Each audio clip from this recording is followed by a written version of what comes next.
Welcome back again. इसके पहले की वीडियो में हमने देखा था कंडीशनल कंट्रोल्स के दो types, right, if and else if. अब देखने वाले हम इसके बाद के दो टाइप्स, नेस्टेड इफ और लैडर इफ एल्स। तो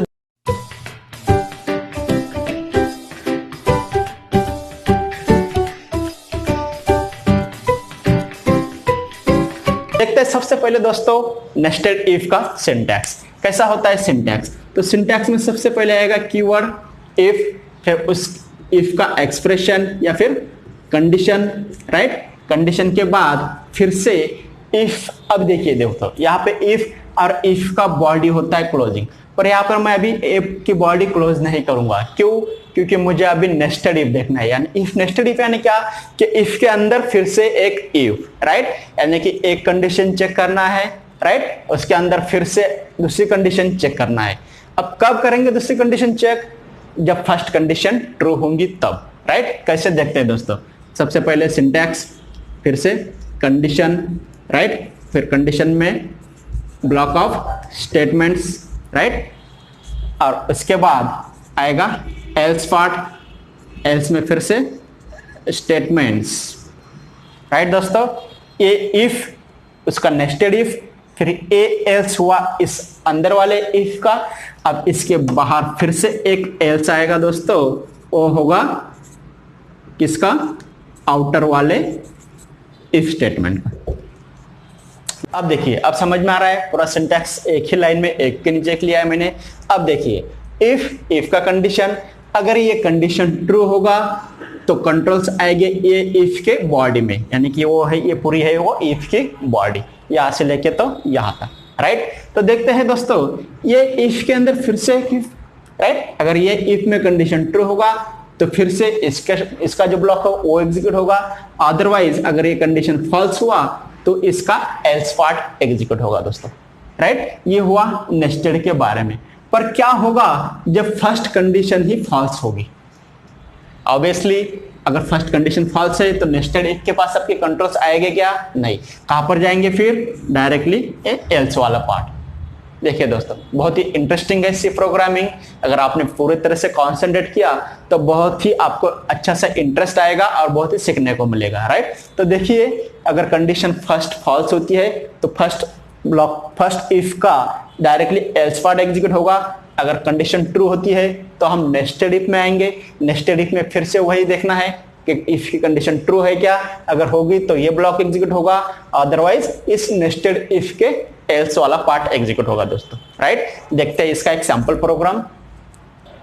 ओके फ्रेंड्स, ये है sample program of nested if. देखते हैं क्या हो रहा है दोस्तों।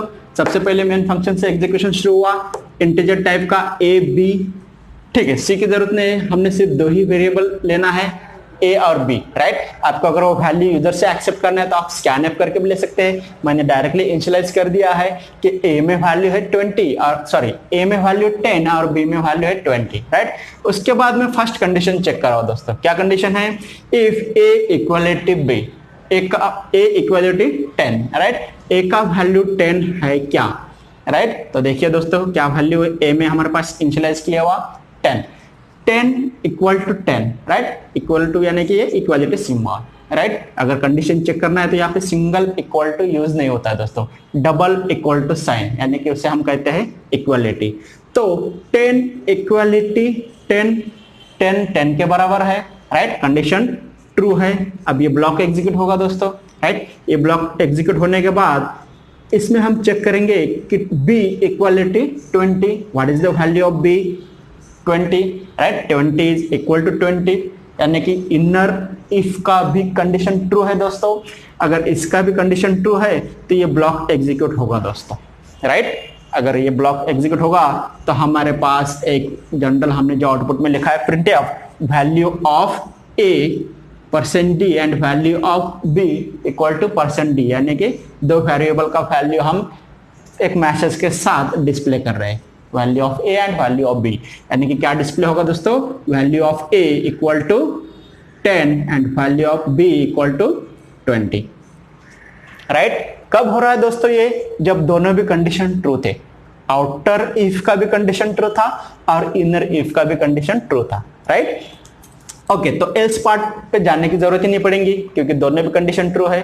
अगर ऐसा हुआ कि आपका फर्स्ट कंडीशन ट्रू है बट सेकंड कंडीशन फॉल्स है, राइट, अगर कंडीशन सेकंड फॉल्स है तो ये इफ का ब्लॉक एग्जीक्यूट होगा क्या?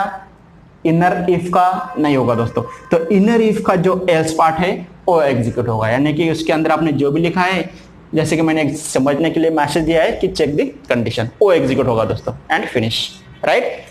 पर क्या होगा जब फर्स्ट कंडीशन ही फॉल्स होगा, राइट? अगर आपका फर्स्ट आउटर इफ का कंडीशन फॉल्स हुआ तो कंट्रोल्स कहीं पर भी जाएंगे क्या? इनर इफ के पास नहीं। कहां पर जाएंगे फिर? जो आपके आउटर इफ का एल्स पार्ट है वहां पर, राइट। और वो एल्स पार्ट में मैंने जस्ट एक मैसेज दिया है एग्जिट, राइट, एंड गेट सेज एंड फिनिश।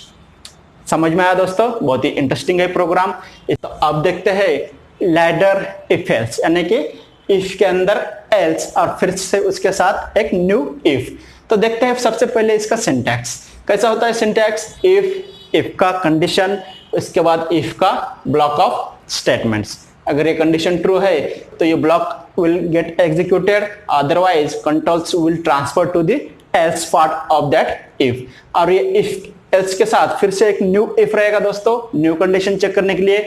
अगर ये कंडीशन ट्रू होगा तो ए ब्लॉक एग्जीक्यूट होगा, अदरवाइज फिर से आप जितने चाहिए उतने एल्स इफ बना सकते हैं, राइट। और सबसे अंत में जो रहेगा वो होगा एक लास्ट इफ। अगर कोई भी कंडीशन सेटिस्फाई नहीं होता है, कोई भी कंडीशन इफ का ट्रू नहीं होता है, तो कंट्रोल्स डायरेक्टली ट्रांसफर होंगे एल्स पार्ट के ऊपर, राइट। और एल्स पार्ट में आपने जो भी लिखा है वो एग्जीक्यूट होगा दोस्तों। अगर कोई भी कंडीशन ट्रू होती है तो कंट्रोल सिर्फ और सिर्फ वही कंडीशन का ब्लॉक एग्जीक्यूट करेगा और स्टॉप हो जाएगा दोस्तों। तो देखते हैं कैसे होता है। यह है यहाँ पर एक सैंपल प्रोग्राम जिसमें हम देखने वाले हैं कि परसेंटेज के ऊपर से हम कौन से क्लास में पास हुए हैं, ये इस प्रोग्राम से हम देखेंगे दोस्तों। तो सबसे पहले मैंने लिया एक इंटीजर टाइप का वेरिएबल जिसका नाम है PER यानी कि परसेंटेज, और उसमें वैल्यू इनिशियलाइज कर दिया 75, राइट। अब इफ में मैं चेक कर रहा हूं दोस्तों कि that percentage means value of percentage, that is 75 is greater than or equal to 75। देखिए दोस्तों, फर्स्ट कंडीशन ही ट्रू हो रहा है, राइट।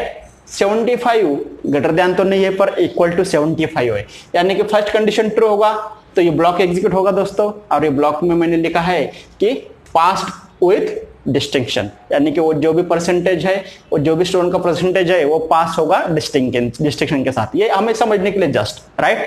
अगर क्या होता था, ये कंडीशन फॉल्स होती थी।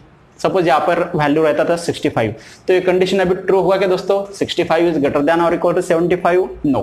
तो ये ब्लॉक एग्जीक्यूट होगा क्या दोस्तों? नहीं। तो कंट्रोल्स कहां पर ट्रांसफर होंगे? एल्स पार्ट के पास। फिर एल्स में फिर से एक इफ है दोस्तों, यहाँ पर फिर से मैं चेक कर रहा हूं कि अभी जो परसेंटेज है, व्हाट इज द परसेंटेज?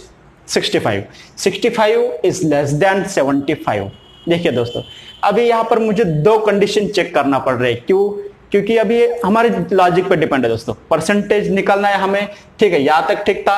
75 या उससे अबव रहा तो डिस्टिंक्शन रहता दोस्तों, पर उसके बीच में, उसके नीचे 75 और 60 के बीच में अगर है तो फर्स्ट क्लास रहता है दोस्तों, राइट। इसलिए मुझे उसका स्टार्ट और एंड दोनों डिफाइन करने की जरूरत पड़ेगी, राइट। स्टार्ट यानी क्या कि 65 से लेकर कहां तक जाना है मुझे अभी? 60 से लेके कहां तक जाना है? 75, यानी कि मुझे अभी दो कंडीशन लेंगे दोस्तों।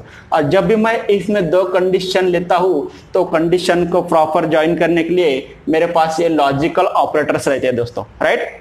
वैसे आपने देखा होगा 3 टाइप्स ऑफ लॉजिकल ऑपरेटर्स रहते हुए, एक and operator, not operator and और ऑपरेटर। अभी यहाँ पर मुझे दोनों भी कंडीशन चेक करना है, इसलिए मैंने एंड ऑपरेटर यूज किया है दोस्तों, राइट, जो कि रिप्रेजेंट होता है डबल % सिंबल से, राइट। तो देखते हैं दोस्तों, अभी परसेंटेज का वैल्यू है जो मेरे पास 65, दैट 65 इज लेस देन 75, ये कंडीशन ट्रू है।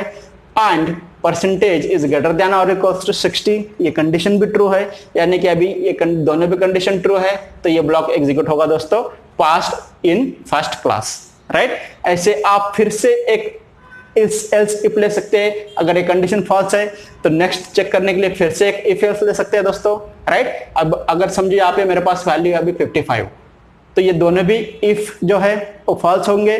उसके बाद थर्ड वाला जो है एल्स इफ, उसमें मैं चेक करूंगा कि percentage means 55 is less than 60, condition true, and greater than और इक्वल टू 40, यानी कि 40 और 60 के बीच में आता है दोस्तों, राइट। यानी कि ए बी कंडीशन ट्रू होना चाहिए और ए बी कंडीशन ट्रू होना चाहिए, तो मैं यहाँ पर आउटपुट दूंगा पास क्लास, राइट। अब जस्ट आपको समझने के लिए मैंने 3 ही क्लास लिया दोस्तों, आप यहाँ पे सेकंड क्लास ले सकते हैं 60 से 50 के बीच में, राइट। फिर 50 से 40 के बीच में थर्ड क्लास यानी कि पास क्लास ले सकते हैं, और सबसे लास्ट में एल्स, अगर कोई भी कंडीशन ट्रू नहीं होता है। देखिए दोस्तों कितने कंडीशन बनाए मैंने यहाँ पे 3, एक 75 या उसके अबव के लिए पास विद रिस्ट्रिक्शन, या फिर 65 से लेके 75 से लेके 60 तक, यानी कि उसके बीच में अगर है तो पास इन फर्स्ट क्लास। और उसके बाद एक बनाया दोस्तों, अगर 40 से लेके 55 के बीच में परसेंटेज जाता है तो पास क्लास। पर क्या होगा दोस्तों अगर ये सब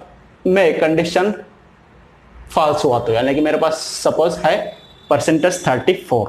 अभी देखिए दोस्तों ये भी कंडीशन फॉल्स होगा 34 को लेके, ये भी कंडीशन फॉल्स होगा, ये भी फॉल्स होगा, राइट। ऐसे आप जितने भी इफ एल्स पार्ट बनाए हैं, इफ वो सब फॉल्स होंगे, तो सबसे लास्ट में जो बचा है दैट इज एल्स, वही एग्जीक्यूट होगा दोस्तों। जैसे कि मैंने यहाँ पर देखिए ये कंडीशंस पूरे चेक करने के बाद लास्ट में एल्स पार्ट यहाँ पर मैं डिफाइन करता हूँ, एल्स का बॉडी और प्रिंट ऑफ, उसमें एक मैसेज दे रहा हूँ दोस्तों। ऑब्वियसली अभी लास्ट में कुछ भी नहीं है तो क्या बचेगा, fail and get ch and finish. देखिए दोस्तों, राइट। तो ऐसे नंबर ऑफ प्रॉब्लम्स, अलग अलग प्रॉब्लम्स, अलग अलग प्रोग्राम्स आप ऐसे इफ एल्स लेकर सॉल्व कर सकते हैं दोस्तों। यहाँ पर हमने सिर्फ एक एक सैंपल प्रोग्राम देखे, अब आपके स्टडी बुक में ओपन करके देखेंगे तो इसके ऊपर बहुत सारे प्रोग्राम्स मिलेंगे दोस्तों। आपको सिर्फ समझना क्या था कि वो concept, right. Conditional control statements कितने टाइप्स के होते हैं, 4 टाइप्स के, राइट। फर्स्ट वन हमने देखा है if, then if else, nested if, और ये लास्ट वाला लैडर इफ एल्स, राइट। ठीक है दोस्तों, यहाँ पर रुकते हैं, राइट। यहाँ पर इसके बाद का जो नेक्स्ट वीडियो है उसमें हम देखने वाले हैं सी का स्विच केस, कैसा होता है स्विच केस, क्या काम होता है उसका, कैसे एग्जीक्यूट होता है, राइट। ये सब देखेंगे हम नेक्स्ट क्लास में। Thank you.